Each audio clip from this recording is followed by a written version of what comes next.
it's in the breaking we come unbound.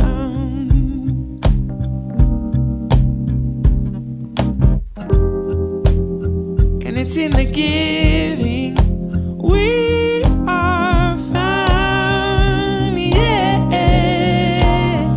you could barely change. Welcome to A Medicinal Mind, Wisdom and Wellbeing, a podcast dedicated to the telling of authentic stories and the sharing of insightful wisdom, exploring science and spirituality, medicine and Mother Nature. No topic is off limits when it comes to growing our personal understanding and supporting our collective well-being. With your host, Dr. Rob Abbott, a family medicine resident practicing spiritually focused and evolutionarily informed functional medicine, we hope to nourish your being so that you can flourish in whatever the moment has called for you to do. And I know you tried.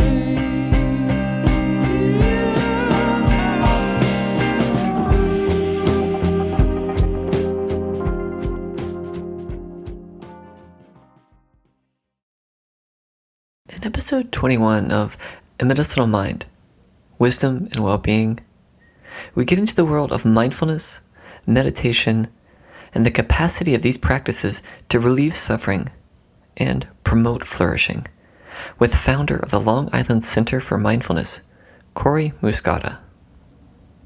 To put it simply, Cory is one of the most fascinating people I have ever met. While yes, we are all unique, yet paradoxically, all of one collective, Cory's background and experiences are quite astonishing. Formally speaking, Cory has undergone professional training to integrate mindfulness within healthcare, schools, and businesses through teacher training programs in Mindfulness-Based Stress Reduction, MBSR, at UMass Medical School with Jon Kabat-Zinn, Mindful Schools, Search Inside Yourself, and Breathworks Chronic Pain. He has completed his Integrative Health Coaching training at Duke Integrative Medicine, is a 200-hour Certified Yoga Instructor, and holds a master's degree in Applied Positive Psychology from the University of Pennsylvania. Positive yoga coaching, anyone? And just to make things interesting, in 2012, Cory spent 6 months in silence, practicing mindfulness meditation 14 plus hours a day as a Buddhist monk in Southeast Asia. The experience taught him how powerful mindfulness can truly be as a transformative practice for cultivating greater peace, clarity, wisdom, and well-being in one's life, and became the inspiring force behind his mission to share this work with others. In our show, Cory and I have a curious discussion about mindfulness and meditation. What in the world do we mean when we say mindfulness anyway? Cory reflects on his background and rather remarkable course to get to his current work with the Long Island Center for Mindfulness. As part of the discussion, Cory lays out in exquisite detail some of his approaches to cultivating a meditative practice with others, providing one of the most insightful, practical examples I have ever heard when it comes to describing the meditative experience. And digging deeper, I push Cory to explore the word spirituality and ask him to draw upon his unique experiences to share his views of this perhaps peculiar word, and even perhaps what we should adopt as a more unifying collective perspective. Not wanting to forget the medical applications, Cory shares some of his knowledge, having trained as a health coach, incorporating principles of mindfulness and positive psychology into his work. In the end, we conclude the discussion exploring Cory's work expanding the practices of mindfulness and meditation with youth and the family environment. Cory even closes the show with one of the best endings we have had to date, perhaps only second to the hauntingly beautiful story told by my mentor, Dr. Greg Gilbert, at the end of episode 10. I am so excited to share this conversation with you and incredibly grateful to have connected with Cory. Thanks again to the thoughtfulness of another previous podcast guest, our resident positive mapster, Grace Cormier. And don't worry, Cory and Grace will certainly be back for more discussions as we further unpack the power of positive psychology, and a dedicated mindfulness practice to cultivate one's personal well-being. If you enjoy the show, please don't forget to share your thoughts as part of a review in iTunes. I struggle enough trying to figure out Facebook and the best ways to grow our community. So from all of us at A Medicinal Mind, we would be eternally grateful for your kind words as part of a review in iTunes. And as always, we encourage you to share the show and all of the offerings on our main page to others in your life that you believe would benefit, all in the effort of furthering this joyful conversation. Thank you, and we hope you enjoy the show. Well, Cory, thank you for joining me today on the podcast to hopefully share in a really nourishing conversation, and you have so much to offer this space, so really excited to have you on. Thanks, Rob. Pleasure to be here. Well, to get things started, introductions being introductions, how about you share with the listeners a little bit about yourself and your current work? Sure. Where to start? Primarily, my work is I run the Long Island Center for Mindfulness. So much of the work I do is in the Long Island, New York area, running mindfulness meditation retreats and workshops and courses. But I also do a lot of speaking related to mindfulness in corporate settings, healthcare settings, schools, educational settings, and all of that. So that's one of the hats I wear, and I serve as teaching staff over at Columbia Teachers College, teaching a mindfulness-based leadership program for a graduate program there, and serve as an assistant instructor over at the University of Pennsylvania, where I work at the Masters of Applied Positive Psychology program. So my particular area of interest and where I'm most brought in to speak and what I teach most often is in mindfulness. But I also am steeped in the world of positive psychology, and you could say the common denominator of my work is just an interest in how do we reduce suffering and how do we improve well-being. And I go to great lengths to explore that, both experientially, academically, and in just conversations with other people. So one thing you might put on my business card is meditation teacher, but that's still strange to me because I had a lot of different ideas of what it meant to be a meditation teacher. Often thought that meant the person was kind of a hippie or super spiritual, or maybe they got into meditation because they were really stressed. And my journey was somewhat different. I got into this because I was trying to impress my hippie girlfriend in college who was into meditation, and I wanted her to think I was cool. Of course not. Yeah. Of course not. Yeah. That's how it goes. And it started with trying to impress a girl. And it was a superficial undertaking, but despite it being superficial, I did take it seriously. And in a short period of time, noticed some pretty cool results in my life. Improved sleep, improved focus, stress levels went down. And so I got very fascinated with what's going on with this meditation thing. And I was an economics major. Nobody was talking about meditation in the economics department. But there were a whole series of events. Turned out my father was doing self-study in positive psychology and mindfulness. And he's a physician on Long Island, and he was looking at alternative evidence-based ways to promote health and well-being. And so he said, if this is something you're interested in, you could actually explore it both scientifically and potentially professionally. And that was really the kickstart. And I first got into this thinking that I was going to work in the realm of health as a health coach, working with behavior change around health.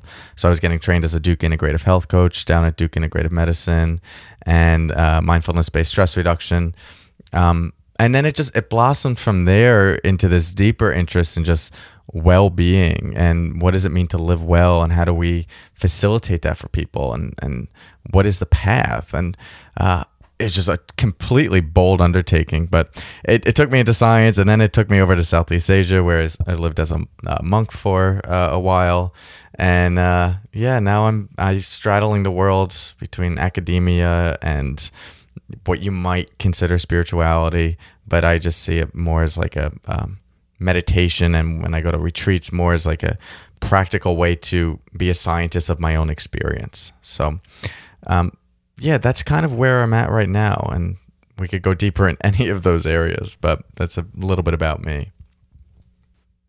Well, we're certainly going to go deeper in a few of those areas, and I love hearing that story. I mean, it's so real. I mean, I'm sure there's plenty of people out there who got into yoga or meditation, at least guys out there, perhaps for women or for a woman. I mean, just so hearing your authentic, like, yeah, maybe I got into this superficially, and then seeing this just explosion of experiential learning, like discovering like, wow, this is completely changing my life in ways I had no idea. I mean, I look at my life and see some of the parallels. I kind of got into it, at least initially, in some of my own recovery from mental illness, more as a tool for sort of stress reduction and anxiety. And I saw it as like, well, this is what's going to help me get through medical school. And, 2, 3, 4 months in, I started to get some of those foundational practices and realize, actually, I'm doing really well now. I got the stress piece down, but there's something more here. There's a deeper experience that I'm curious and longing for that isn't just going to be satisfied by doing this for stress reduction. And it was sort of that curiosity that expanded me out to look more into the depths of some of these contemplative practices and, pursue a yoga teacher training that was very fundamentally a very different ideology from what I had thought as being sort of, yoga practice, which was really just kind of this asana, gym yoga kind of practice. And it was just, I was so grateful to have an open mind and to see that. And I'm so glad that to have you here to share kind of a similar experience of how you got into it, and don't feel ashamed, don't feel guilty of your roots, and also realize that both of us kind of came into this later in life. It wasn't like we came out of the womb meditating, and not that we need that to be the way for everybody, but perhaps there's going to be a culture shift in the West anyway, that maybe families and youth are exposed to these practices and shown them without being, said, told you have to do this, but shown these practices and this way of living early on so that they become ingrained in who we are and how we live. And I think that's kind of a little bit of where we're going to get into today. But I was curious just from that, initial introduction, from some of the points that you brought up. You did use this term spirituality, and you seemed, you kind of used it a little, hesitantly, but was curious to see, for you anyway, what is spirituality, or perhaps religion, and how does that connect with your practices and your work? Yeah. Well, yeah, I am hesitant when I use the word spirituality, mainly because I do find it's more polarizing than inviting for people. Not all the time, but I would say for the large majority of people. And since I am usually working with several hundred people a week, and new people that aren't exposed to these teachings or me, I'm very cautious, and particular around the language that I use to describe this work, because I'm all about entry points. And I think sometimes we can get a little caught up in how it's supposed to be spoken about and what language you're supposed to use to describe something, or honoring the roots. And I get those arguments, but I also take the stance that the essence of something does not necessarily have particular words decorating it or clothing it, and that we've layered on through culture and ideas. And I'm more interested in how can we communicate the essence of somebody with a vehicle of language that is least polarizing and most inviting, and which is why the language I use in different contexts always changes, in corporate settings, healthcare, and education, and with someone that's maybe deeply religious. So that as a frame is why you sense maybe some of that hesitancy around using the term spirituality, because different people have very different definitions of spirituality. And some people hear spirituality and then they go, oh, you're talking about spirits and angels. And for some, that's awesome. That's what they want to talk about. For some, the idea of spirits and angels is like, all right, I'm a more science inclined mind. That doesn't work for me. And so I respect both of those. My definition of spirituality, I'm still working on it, but it is much more pointing to a deeper exploration of our connection as human beings to one another and to the world around us. A sense that who we are is much bigger than perhaps the thoughts that we have accumulated, the labels that we put on ourselves, the personal pronouns of I, me, or Cory, and all those things that we can get lost in our own version or story of who we are and what we are and how everything works. And when I talk about my own spiritual path, it's much more about expanding the boundaries of who I perceive myself to be. And if that happens to one day take me into spirits and angels, then I would certainly welcome it. But right now, it's more of an exploration through research. And I don't mean in the lab. I mean research of my own experience as me being the scientist and me being the subject, and seeing what can I actually learn when I keep my mind open and challenge preconceived ideas and notions and allow for new ways of seeing and being in relationship to the world to unfold. And to me, that's my spiritual path right now.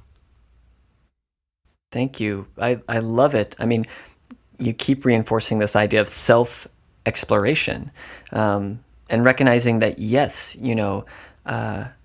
it's going to take work. I mean, I feel like a lot of resistance, and why people perhaps are reluctant to engage in some of these practices, or it is deeper work. And we can use frameworks, religious structures, other spiritual structures as frameworks to be able to begin that self-exploration, and use them perhaps to build community, to support each other in our self-exploration. But we cannot just simply rely on someone else's views, ideas, and thoughts, or all the crazy thoughts that come into our head, like you just sort of said, to dictate our collective experience or dictate how we perceive the world.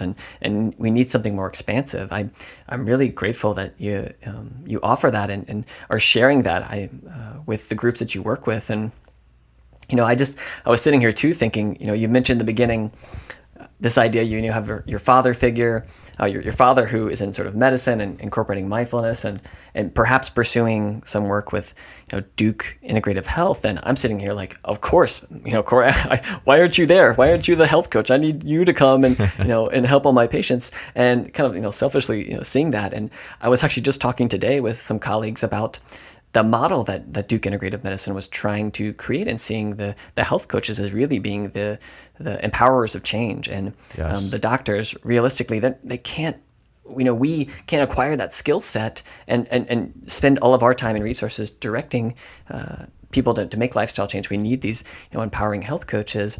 And it's interesting, I hear that you were kind of interested, or at least had some inclination, but was kind of curious what came up in your life to say, no, actually, Cory, that's not your calling, or that's not the direction you should take. And perhaps it wasn't, one formative experience or one particular experience, but I'm guessing there was something in there that kind of told you, viscerally or deeper down, like perhaps I'm supposed to be in a different arena.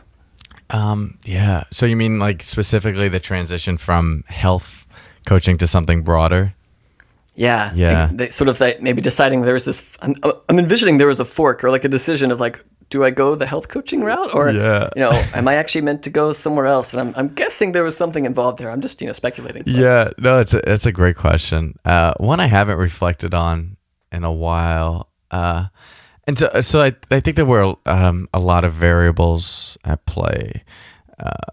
I thought the model down at Duke Integrative Medicine was great, and it really put the health coach at the center of behavior change and the shift in the healthcare industry from a disease model to an actual health model, and the health coach working in collaboration with perhaps the physician, and the relationship there being fundamental to actual change, because the health coach was the bridge from what needed to be done to actually it being done. And so I was fascinated with that. But I think from the beginning there was always some hesitation of, do I want to just go into health, I think it felt somewhat limiting to me, because and this is a lot of just my personality. I was interested in more broadly being open to all domains of well-being, and I didn't want to just be focusing specifically on behavior change for the purpose of preventing chronic disease. Yeah, that was still too restrictive or too like narrow, it sounds like, for you. Yes, it was. And I did my whole undergraduate thesis on that model, and the future of healthcare and what that will look like, and the partnership between a health coach and the physician, and the role of a patient-centered model of care and the cost implications for that. Like, I was moving steadily in that direction, and my father and I were going to collaborate on it. But it was just, my heart wasn't fully into it. And I don't know what it was. I remember my dad he was gently nudging me in that direction, and my dad's extremely open-minded and always has supported anything that I wanted to do. But I think he was nudging me in that direction because just from a security standpoint, he knew like health was always going to be a big thing, and this was, all the trends were pointing health in this direction of behavior change and preventative medicine and the importance of that, and insurance companies were going to start funding that, and that was already starting to happen. So he saw just a lot of opportunity professionally, and I couldn't articulate to him what it was I wanted. It just felt like it was, I wanted to be more expansive. I didn't want to be just limited to that. And so that's, then I just went over and became a monk in Southeast Asia. And I wanted to just understand the mind and the nature of the mind, and how does the mind create suffering, and how does the mind create happiness. I wanted to investigate that on the deepest level possible. And then come out and see, all right, where do I want to take this? Maybe I'll take it into health. Maybe I'll take it somewhere else. But it felt important to me to go to the root of what are the causes of suffering and well-being. And since your mind is essentially the hardware behind everything, and your filter of the world, that felt like the root. Yeah. And then, so, oh, man. Yeah. So I'll leave it there, I guess. Yeah. Well, hopefully I didn't, get you to, pull out anything that you weren't ready to talk about. No. But I'm glad you, maybe it planted a seed there. But I'm glad you maybe had those moments of realizing here's kind of the sure direction. Perhaps like can always be guaranteed that I'm going to be appreciated. I'm going to have a job. I'm going to have a livelihood, and probably be fairly happy doing it, but maybe not 100% in in your true nature. And I definitely want to go into some of your experiences as a monk, but was kind of curious first to see. So since you're not a health coach with Duke Integrative Medicine now, you mentioned a little bit about this in the introduction, but what are you doing currently on a very practical level with some of your groups in order to do that self-exploration and allow others to explore and get more at that deeper root cause of suffering or happiness? Yeah. So, I mean, I technically still am a health coach. So I went through the full, the certification with them, just not actively practicing health coaching, but the core aspects of my training and coaching I use on a regular basis, especially when helping to elicit deeper insight and wisdom from a person's experience. But on a day-to-day basis, I am working in the realm of mindfulness in a variety of different ways. I do teach the 8-week Mindfulness-Based Stress Reduction program, which is probably the most popular mindfulness program in medicine. And that was created by Jon Kabat-Zinn, who's a molecular biologist and was working at UMass Medical School. So he was heavily involved in the health of patients and applying mindfulness to their health. And so that's one area, one program I teach that still works in the realm of health, but on a broader level, how it works at the level of the mind is, I mean, mindfulness is just, it's really an exploration of the mind where you become, as much as possible, an objective observer to your experience. And if you look at what a scientist is doing, as much as possible, you're trying to reduce the variables so that the understanding of this can be as objective as possible, to see what is at play without bias, without judgment, just the raw mechanisms that lead this to make this happen. And when you're meditating, that is what you're doing. How can you inhabit a space of awareness where you're paying attention to what is here, non-judgmentally, as objectively as possible, to see when this happens, then this happens. And on a basic level, what that often looks like, let's just say we're doing a sitting meditation and you're focusing on the breath, and you bring your attention to the breath, and then the mind wanders off, and then you go, I want a cookie right now. And then you go on top of that, like, oh, you're an idiot. Why are you thinking about cookies? What's wrong with you? Like, you're so bad at this, and you know you're not supposed to be doing it. And then you start just going on this whole ruminative cycle about how much of an idiot you are, and you have ADD, you have ADHD, you have OCD, and you spend the next 5 minutes of meditation just beating yourself up.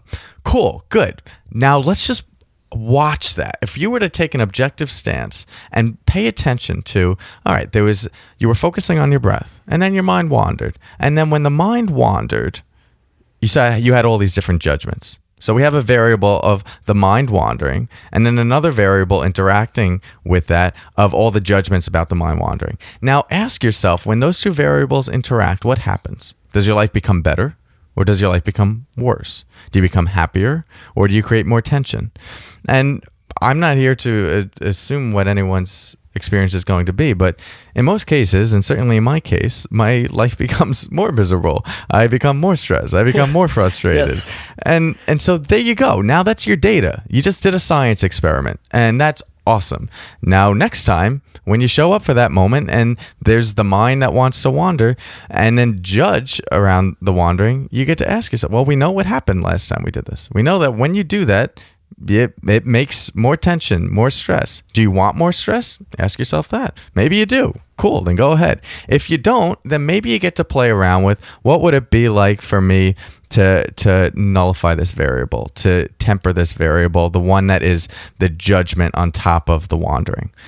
And then you take the perspective of, oh, the mind is wandering. Okay, maybe I'll just gently bring it back to the breath without judgment. Oh, it wanders again, and then you just gently bring it back to the breath. And so through that, you're learning something, and you're developing a wisdom through the science of your own experience around what leads to well-being and what leads to suffering. And that's probably the most basic version I could give you, but there are just so many deepened layers of this understanding that happen when you continue to take that relationship and inquiry with yourself. That's such a wonderful example to start with. And I think, oftentimes the most simple and perhaps basic examples are the ones that we need to focus the most on.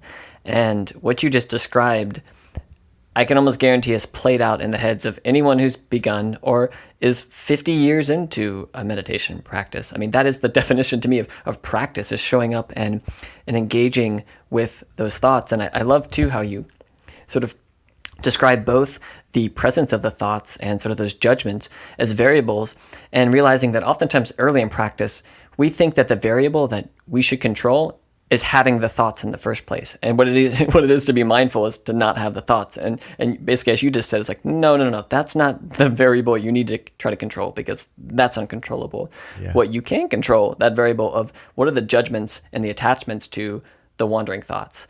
And I love how you just, describe that and put it out there. And, I think that's just a wonderful place to begin with people. And I've been, trying to, as, a physician, trying to see what's the best way for me to engage some of my patients. I don't have the luxury, unfortunately, of having a health coach team to really be able to work with my patients, at least right now in my residency training. And I'm finding where can I start with people? How can I allow them to see what's meaningful in their life? I can't just tell them, eat this way, do this exercise, and just, without them creating meaning. But what I've found and what I've been experimenting more recently is just starting from a place of cultivating some of that mindful awareness. As you just sort of described, this do I want to potentially create more tension, more suffering for myself, or start to see how I feel after I only sleep 6 hours, or after I eat this meal, or after I am angry at my spouse, and just begin to cultivate a little bit of mindful awareness, and then allow that experience to then guide how people will choose to make habit change. And I was kind of curious, with your background in kind of both of these areas, what have been perhaps some of your most beneficial experiences? Or first, what are your thoughts on this approach in general? But what have you found to be helpful with folks at this sort of stage of engagement or stage of wanting to maybe change aspects of their lifestyle? What would be most helpful in terms of maybe like practices to do? You're talking about, or like, is it reasonable to start with sort of the cultivating that mindful awareness, like you just said, of how I'm creating suffering, and then engaging people in wanting to actually change their diet, or start to exercise, or maybe some of these more traditional lifestyle habits? What have you found, perhaps with some of your experience, and then outside of the health coaching world, what seems to resonate perhaps with people? Sure. Yeah. So I mean, if you actually look at the health model that they have at Integrative Medicine, Duke Integrative Medicine, or at least Duke, the Integrative Health Coaching model they have, there are all these different rings, the wheel of health, and on the innermost level, there's you. So it starts with like the person, but then the first ring around that, before like career, relationships, the first ring is just mindfulness. So a mindful awareness of yourself. Yes. And it's just so logical that why that would be, because unless you're in touch with what it is I most need, or what's most important to me, or what my values are, or where I'm trying to go with my life, if you don't have a map, then I mean, you're never gonna find a sunrise running west. It's just you gotta eventually just have an idea of like, who is this person?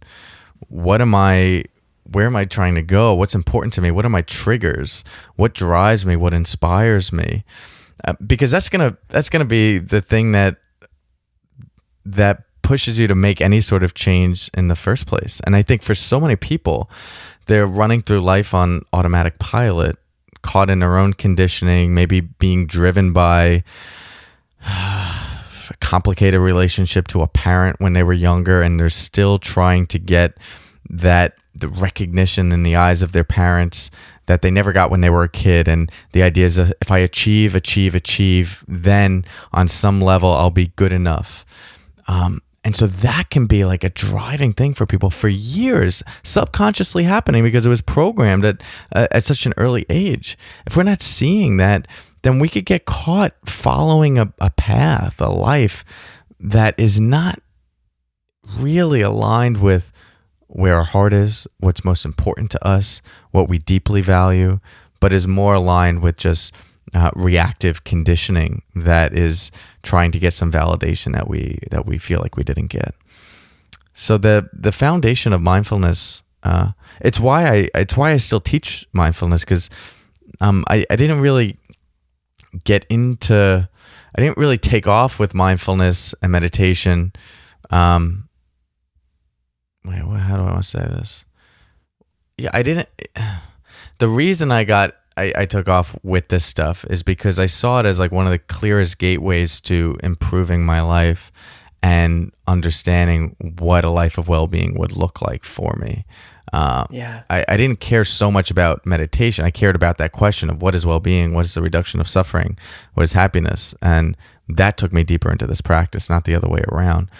So, yes, I do think that's at the heart of positive change for people, and it could just start with something as simple as like go in your backyard and sit down in a chair and stare at a tree for 5 minutes.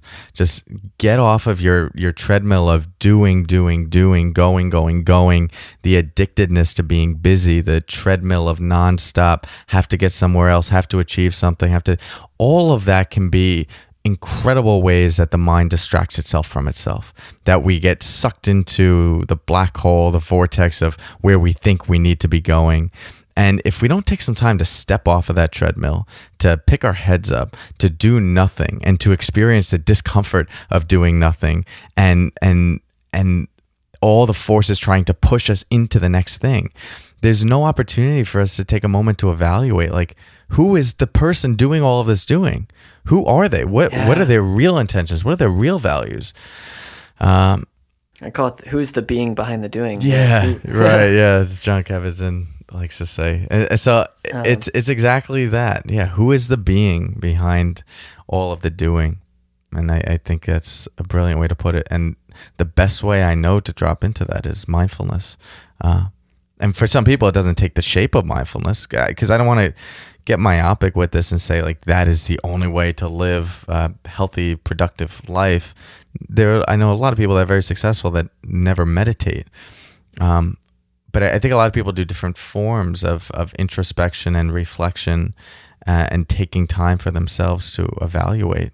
And then if you want to take it a level deeper and in a more structured way, the meditation provides a framework where you can do that with as much of an objective lens as possible. Not fully objective ever, because you're exploring yourself with yourself. So there's going to be some subjectivity. But when I say objectivity, we're going beyond just thinking about our experience, and we're tuning into awareness of our experience that is not as compromised and flavored by whatever the thought of the day is or the bias of the day.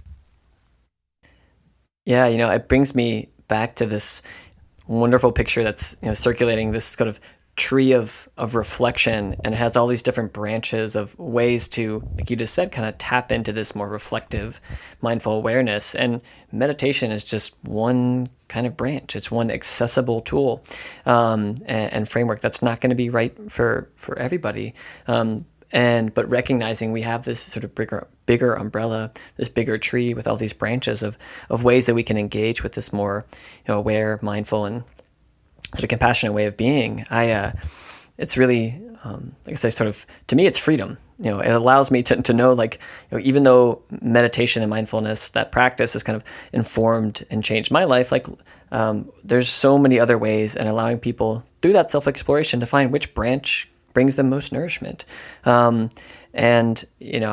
I sit here too and think of, I can only be just kind of astonished by your life experience up to this point. And we definitely have to go to your experience as a monk. And I will give you kind of some free rein here to perhaps share a specific story, or, if you need a little bit of a framework, perhaps something that you brought back from that experience in that setting to Western society, to your current work in New York. The insights and the experiences, as you can imagine, just they're infinite, and many of them I'm not even consciously aware of anymore. It was just like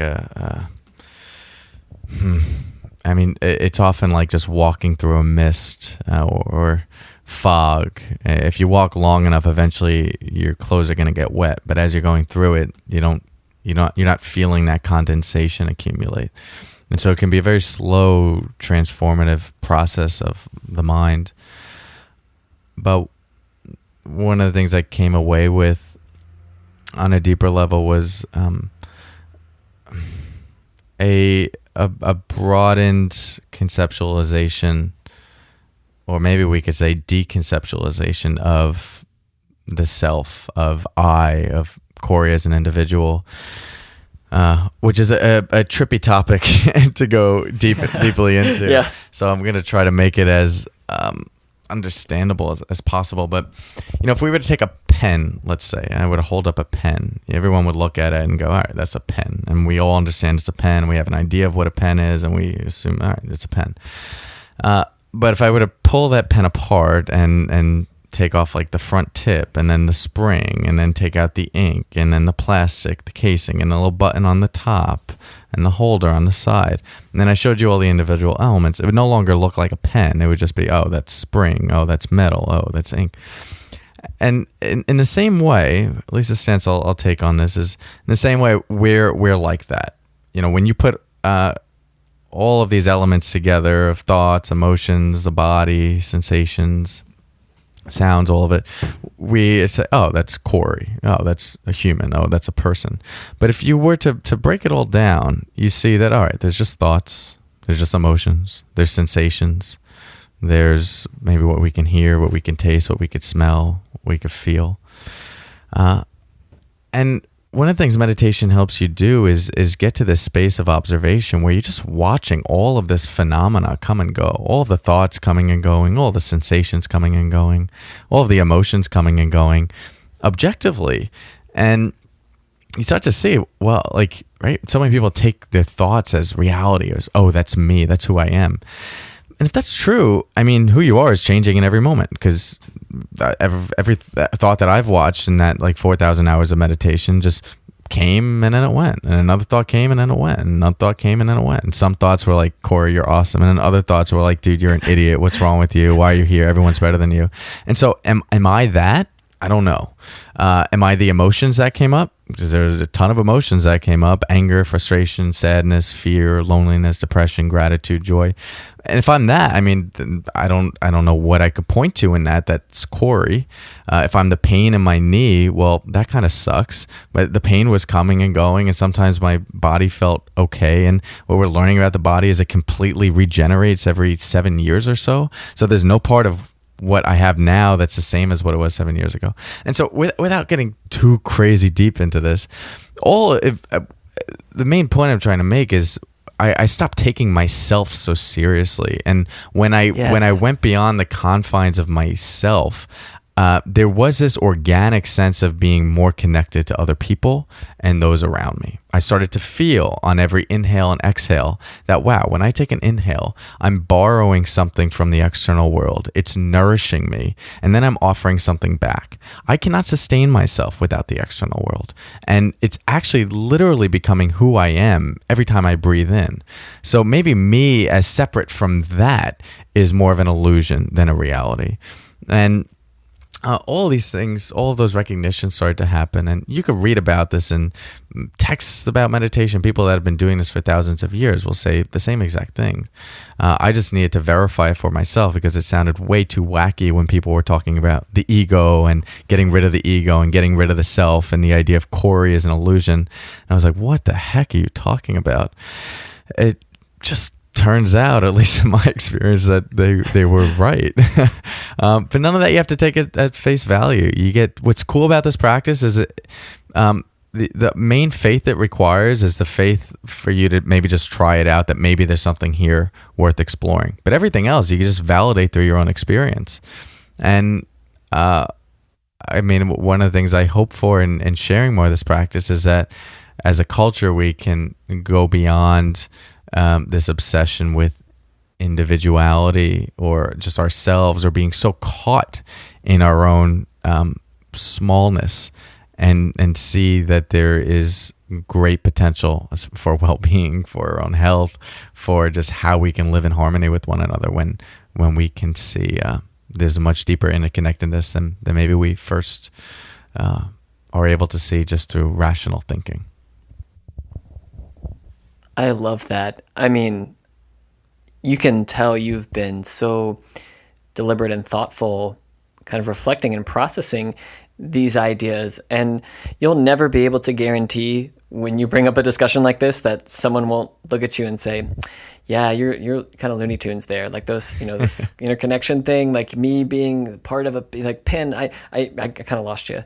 Yeah. But the reality is back to what you said again, it's, you can't provide an experience for what someone else has to experience themselves. And I boil it down to, at least for me, it's been this curiosity to unknow. And I feel like as much as my training is meant to acquire knowledge, I relish in the moments of unknowing, because that's what kind of gives me freedom to further deconstruct, like you just sort of said, this idea of self, and realize we should be pushing towards bringing greater harmony. And I mean, very practically for me, I realize when I see anger and sort of negative energy and interactions between individuals in my world, I kind of question, and I try to, at least for myself, realize like I want to make as much of an effort as I can to, one, not be judgmental, but to two, not extend this negative energy, because I'm only just hurting myself, because I see aspects of everything who I am and everyone else who's around me. And if we started to realize that argument or getting angry driving or yelling at somebody or just I'm giving some of these examples of focused on anger, but just not putting someone else, allowing them to flourish, we're really only just hurting ourselves in the deeper sense. And I really do, and this is where I think we've bonded over so many things, but I think where we both really kind of bond deeply is seeing what are the things that we can do to practically show, embody this, these beliefs, and present some of these ideas to individuals, perhaps at a younger age. A lot of your work is focused on youth and taking some of the skills or tools of meditation and bringing them to use so that they can access these states of emotional awareness and reflective awareness. And perhaps, this can be sort of the maybe last area that we focus on, but would love to maybe see, on one hand, the very practical things that you're doing with kids, at various ages and in some of these settings to perhaps show and engage families and their children in some of these practices with the idea of we're trying to change a wider community. We're trying to change this culture, and I'm not in it just to simply to focus on one individual. So perhaps there might have been too much there, but perhaps we can find something for you to dig in and share with everyone. Yeah.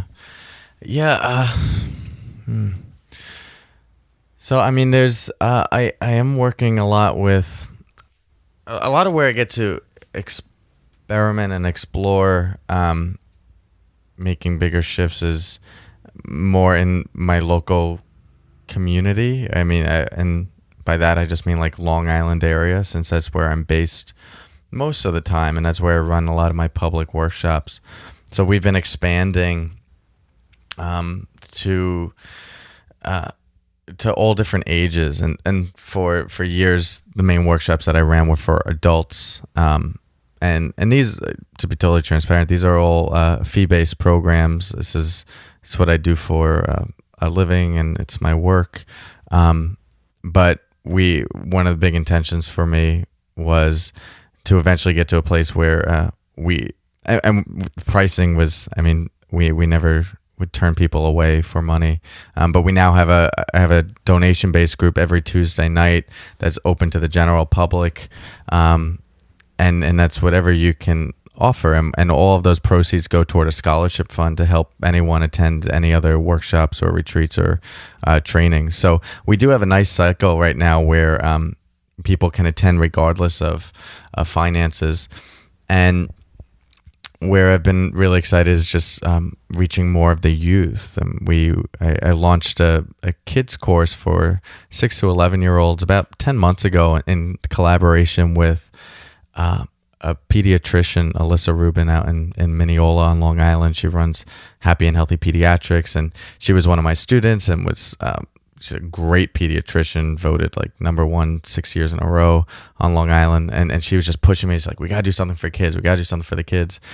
And I had training for that through Mindful Schools, but it just wasn't where my particular interest was. And she just made a good argument for why it was so important. She's like, this is the future. I was like, all right, you're right. So I gave in, and we put something together, and we ran a kids program, and it just went phenomenally well. And the kids just soaked it up like sponges, and really powerful shifts and changes, academic improvements, social improvements, more connection with one another, behavior improved. So it's continued to expand from there, and I unfortunately don't have the time in my schedule to teach that course anymore, but I've trained people to teach it, and yeah, we're hitting the 6 to 11-year-old range, and we're launching teen courses for 12 to 14 and 15 to 17-year-olds. And then we're looking at 3 to 6-year-olds as well, where the parents or one parent or caregiver can come in with the younger child and do these practices. So I just think, if I had this stuff when I was in kindergarten, if I was exposed to mindfulness meditation when I was in kindergarten or second grade or fifth grade, it might not have taken me so long to warm up to it when I first started hearing about it, because I heard about it well before I had that hippie girlfriend. And my father had tried to get me into meditation when I was in high school, more like transcendental meditation, and didn't fully subscribe to it. But if it was part of just how I was raised, like going to the gym or recess, it's meditation time, then it just would have been accepted and understood as a way to calm the mind, train the mind, understand the mind. So I think that's really, really important. And I do a lot of work in schools, primarily with the teachers and the educators, the administration staff, so that there's a trickle down effect within school culture, and really inspired by the potential for that.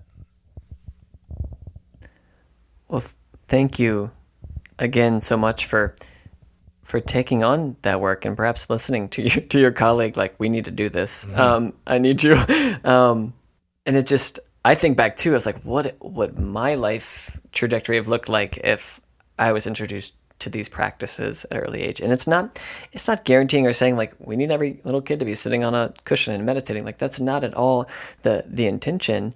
It's simply allowing, like, I see it for me anyway, and being not, since I wasn't exposed, I didn't even really have the choice to say I was a meditator or to learn some of these practices. And I see it as like, I just want to give this as an offering, these practices as an offering and a choice, and allow people to experience and decide if they want to continue them or to incorporate them into their life. And so I at least see that as, can I give this as an offering? And I've worked, in bringing some of these principles to some of the kids in the youth ministry at my church, and kind of incorporating it into our prayer and our Bible study. And then additionally, I have been in a couple school environments. I worked in an after-school program, and I've met some really wonderful people kind of locally in my community doing this kind of work with youth, because once again, I just see that as being so important. Like, we must be able to engage families and children and give them the opportunity to experience this. And then they can, through their own experience, decide if this is something that's for them. And I would, at least encourage them, like I tell some other people. It was maybe the 10th time when someone came knocking and kept saying, like, maybe you should give this practice a thought, that I finally listened. So it's not saying do it once, and then if you don't like it, then you said you tried it and you're done with it. Perhaps you need to engage in the practice a little bit more than that. But we got to at least give people the opportunity. So thank you for engaging in it, training people, and giving those kids that chance, because I think you have given opportunity to so many kids and so many families. So thank you. My pleasure. Thanks, Rob. Well, I guess I do want to honor your time. This has been so fun to do. You have such a passion and zeal. You're just an amazing speaker and conveyor of some of these ideas, perhaps more abstract, and would love for people listening to this who may not be familiar with your work or are a little bit familiar. How can they connect with you and some of your work? Yeah. So I have a cool way to disseminate resources if anyone was interested. I have a whole email template that's set up where I have like 10 of my guided meditations. 5 of them are sleep meditations, a 7-page mindfulness starter kit with book recommendations, app recommendations, tips, hints, strategies, all the research, and really anything you would need to dive deeper. And anyone listening to this, are welcome to access it freely. The way you can do that is if you just text your email address to this number, 631-337-8232. put your email address in the text bar, and that's the number you send it to. You'll get an automated email to your inbox in like 30 seconds, and it'll have all of these resources. It'll also have my contact information and ways to stay connected, because I do a lot of teaching on social media now. So I Facebook Live my groups. So you go just facebook.com/Cory Muscara. You'll find my professional page there. And then on Instagram, I post a lot of stuff as well. So just Cory Muscara, CoryMuscara. And but yeah, that number again is 631-337-8232. Just text your email address, and you can have all that stuff. So if you're interested, it's there. And hope to work with some people in person. If you're in the Long Island area, stop by. Most of the stuff we're doing is in Sable, donation-based group every Tuesday night. It'd be great to have you. That's so awesome. And I'll make sure to try to have all of those links and the number in the notes as well for people to be able to, through the page, get in contact and connect with you. I'm sitting here now just knowing you're definitely going to have to come back again at some point to share. You have too much wisdom, too many stories to keep in your small world. So, of course, you totally have the choice, but I would love to have you back at some point. And if anyone listening, really enjoyed the show, please let us know. Email, comments, anything to let us know what you enjoyed or what you'd like to hear more. Because, like I said, Cory's got a lot of wisdom that I think you might enjoy. Thanks, Rob. It's been a real pleasure. You got such a passion for this, and it was a no-brainer to come on and continue to work with you in this way. So I appreciate what you're doing in the world. Awesome. Well, thank you. And to leave us all, I'll give you the option. Final question / offering for you. Question would be, what would you tell people? Or how about this? What was your practice like today in terms of any formal practice, or what did meditation look like for you today? And, or alternatively, you can close us with perhaps a short reflective meditation, your choice, or you can choose neither. Yeah. So I woke up, I did about 5 yoga sun salutations to wake up my body a bit. Sat, not too long, probably 15-20 minutes this morning, and just kind of surrendered to nothingness before I went into all the doingness. And instead of a meditation, I'll offer you a poem that might serve as a meditation. It's called The Guest House by Rumi. And Rumi says, "This being human is a guest house, every morning a new arrival, a joy, a depression, a meanness. Some momentary awareness comes as an unexpected visitor and says, welcome and entertain them all. Even if they're a crowd of sorrows who violently sweep your house empty of its furniture, still treat each guest honorably. They may be clearing you out for some new delight. The dark thought, the shame, the malice, meet them at the door laughing and invite them in. Be grateful for whoever comes, because each has been sent as a guide from beyond." So this being human, it's a guest house, and we do not know what's going to come through the front door. But if we can meet experience with openness, spaciousness, awareness, presence, receptivity, and curiosity, I think we at least have an opportunity or a chance to be more intentional, deliberate, and responsive to what arises, rather than just reacting out of our own conditioning. And I think it's that distinction that allows us to lead our lives in the way that we're most looking to. Well, I can't think of any better way to close, and thank you for sharing those final reflections. My pleasure, Rob. So until next time, be well, my friend.